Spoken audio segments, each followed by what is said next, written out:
Pelatih Timnas Indonesia Patrick Kluivert mengaku kecewa dengan hasil pertandingan Indonesia dengan Jepang yang kalah 0-6.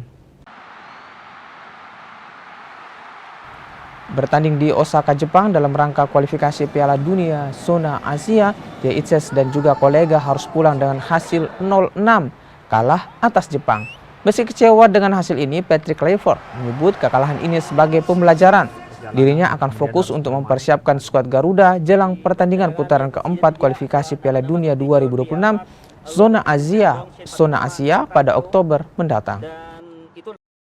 We're very disappointed, of course, but we have to be prepared for the next, the fourth round, and that's for me now the most important thing is to look back post match, learn from it, and look forward to the fourth round, who is our next opponent. Participant in the fourth round is very strong. You have Oman, you have Palestine, you have a lot of big countries who want to go to the World Cup like us. So it will be very interesting what teams, what the countries we have in the fourth round.